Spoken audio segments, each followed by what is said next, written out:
एजाज खान ने लगाई इंसाफ की गुहार। फेसबुक पर दोस्ती के बाद महिला ने शादी, खुद को कुंवारी बनकर किया निकाह। महिला पर एजाज का आरोप झांसा देकर की ब्लैकमेलिंग, जान से मारने की धमकी व जेवर छीनने का झूठा आरोप लगाया। रिश्तों की मर्यादा को शर्मसार करता हुआ एक चौंका देने वाला मामला लखनऊ से सामने आया है। यहां के थाना बाजार खाला क्षेत्र निवासी एजाज खान ने जन सुनवाई पोर्टल पर शिकायत दर्ज कराकर खुद के साथ हुई मानसिक और कानूनी प्रताड़ना का पूरा ब्यौरा दिया है। शिकायत के अनुसार एजाज खान की अवीबा सिराज खान से फेसबुक पर पहचान हुई थी। महिला ने खुद को तलाकशुदा बताकर शादी के लिए दबाव डाला और मार्च 2025 में दोनों के बीच निकाह हुआ। निकाह से संबंधित एक लिखित समझौता भी हुआ, जिसमें स्पष्ट रूप से उल्लेख है कि महिला से निकाह के समय कोई नगद राशि या जेवरात नहीं लाए और एजाज खान अपनी हैसियत के अनुसार उसका भरण पोषण करेंगे। समझौते में यह भी लिखा गया है कि अगर दोनों पक्षों के बीच कोई विवाद होता है तो इसकी जिम्मेदारी दोनों की होगी। इसमें माता पिता का कोई हस्तक्षेप नहीं होगा। यह दस्तावेज महिला और एजाज दोनों ने गवाहों की मौजूदगी में हस्ताक्षर करके तैयार किया था। इसके बावजूद एजाज खान का आरोप है कि निकाह के बाद महिला ने उन पर पैसों की जबरन मांग शुरू कर दी और मना करने पर फर्जी पुलिस शिकायत दर्ज करवा दी गई। महिला द्वारा लगातार धमकियां मिलने और उत्पीड़न से परेशान होकर एजाज ने अपनी जन सुनवाई पोर्टल पर शिकायत दर्ज कर गृह विभाग से न्याय की मांग की है। एजाज ने यह भी बताया कि महिला के दबाव और झूठे आरोपों से उनका पूरा परिवार मानसिक रूप से टूट चुका है और उनकी वृद्ध मां बेहद डरी हुई हैं। एजाज खान ने प्रशासन से अपील की है कि पूरे मामले की निष्पक्ष जांच हो और उनके साथ हो रहे अन्याय को रोका जाए। समस्या देखिए, ये मैं काफ़ी ज़्यादा मेंटली प्रेशर में आ चुका हूँ और बहुत ही ज़्यादा डिप्रेस हो चुका हूँ। तो मैं बहुत मजबूरी पे मैं कैमरे के सामने आया हूँ। और मेरी करीब जो है 3 साल पहले 2023 में सितंबर लास्ट में अदीबा खान लड़की के नाम से बात हुई थी, जो कि मेरे से मारिया खान बन के बात कर रही थी और मेरे को कुमारी बन के वो बात करती थी। मैं उससे बातचीत करता रहता था और हमारी करीब 1.5 साल तक के जो है रिलेशनशिप चला, गर्लफ्रेंड बॉयफ्रेंड वाला। और फिर हम लोगों की बात शादी तक पहुंची। उसने शादी के लिए मुझे प्रपोज़ किया, प्रपोजल दिया तो मैंने कहा ठीक है तुम आओ। मैंने शादी के लिए फिर मिलने के लिए बुलाया। जब वो मिलने के लिए आई तो मुझे कहीं से पता चलता है कि जो है ये लड़की शादीशुदा है और इसके 2 बच्चे हैं। एक लड़की है इसकी करीब 13 साल की, आलिया नाम है उसका, और एक लड़का है करीब 7-8 साल का, इब्राहिम नाम का। और फिर उसके बाद ये मेरे को जो है ब्लैकमेल करने लगी। जब मुझे पता चला कि भाई ये लड़की ऑलरेडी शादीशुदा है, ये औरत, मुझे नहीं मालूम था कि ये शादीशुदा है, कुंवारी बन के मेरे से बात करती रही। फिर उसके बाद मैंने जो है इससे मना किया कि भाई मैं शादी नहीं करूंगा तुमसे।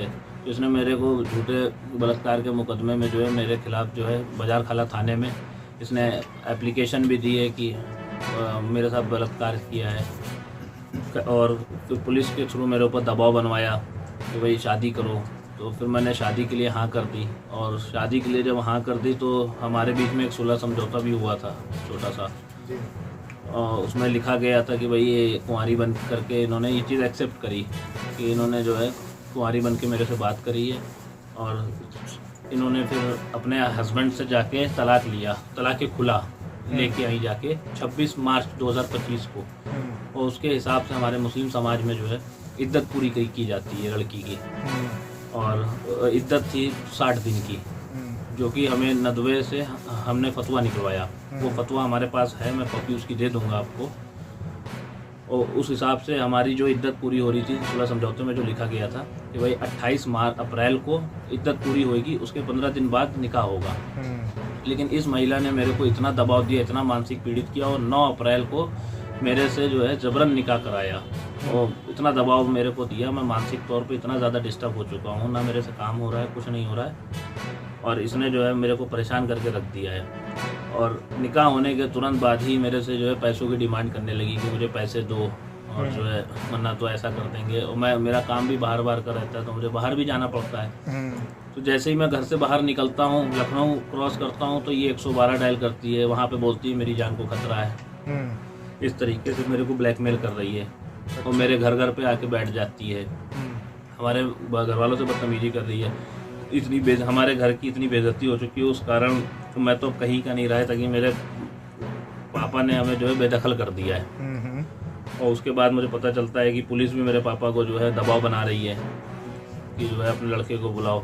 और मुझे डर है और मुझे अपनी जान का खतरा है इस लड़की से, या तो ये मार देगी या तो मरवा देगी मुझे। और इस पैसे की डिमांड कर रही है ये। और ये मुझे एक चीज़ और पता चली जब मैंने थोड़ी डीपली जाके जानने की कोशिश करी, तो इस लड़की ने करीब 2.5-3 साल पहले किसी गुलजार मलिक नाम के लड़के से इसने ऐसे ही अफेयर चलाया, और वो मेरठ का रहने वाला है, लेकिन वर्तमान समय पे इलाहाबाद में रह रहा है। और ये लड़की भी इलाहाबाद की है, इलाहाबाद में इसकी ससुराल है, बख्शी बाज़ार में, इलाहाबाद बख्शी बाज़ार में। जब मुझे पता चला, मैंने जब इंक्वायरी किसी सूत्र से मैंने पता किया, तो पता ये चलता है कि जो है इसने ये मेरठ भाग के गई उस गुलजार मलिक के पास, और उससे जो है काफ़ी पैसे वैसे लेके आई है। और वो पैसा उसने, मुझे पता चला है कि जो है इसने अपने आदमी के अकाउंट में लिए, जिसका नाम है सिराज रजा खान। मुझे कहीं ना कहीं ये रैकेट लग रहा है, और जो है ये इस तरीके के रैकेट काफ़ी चल रहे हैं, और मैं इस रैकेट में फंस चुका हूँ। तो अब आप लोगों से मेरी कहीं सुनी नहीं जा रही है। पुलिस मैंने और IGRS भी किया है मुख्यमंत्री जी को, ये जन सुनवाई पोर्टल पे, और अभी तक मेरी कोई रिपोर्ट नहीं लिखी गई। 19 तारीख को मैं IGRS कर चुका हूँ, और मैं काफ़ी डिप्रेस हूँ। अब इसके अलावा मेरे पास एक ही रास्ता बचता है कि भाई मैं अपनी जो है भाई वो चीज़ करना ठीक नहीं है भाई, लेकिन उसके लिए भी हिम्मत नहीं है इतनी। लेकिन मैं काफ़ी डिस्टर्ब हूँ। लेकिन लड़की मेरे को रहने नहीं दे रही है, और फिर लड़की खाला बाजार थाने पे रोज़ आ रही है, वहाँ से दबाव बनवा रही है मेरे ऊपर। लड़की थाने पे ये बोलती है कि मुझे रहना है, लेकिन जो है मुझे मानसिक तौर पे डिस्टर्ब करती है। मुझसे कहती है कि पैसे लाओ, और 112 डायल करती है बार बार।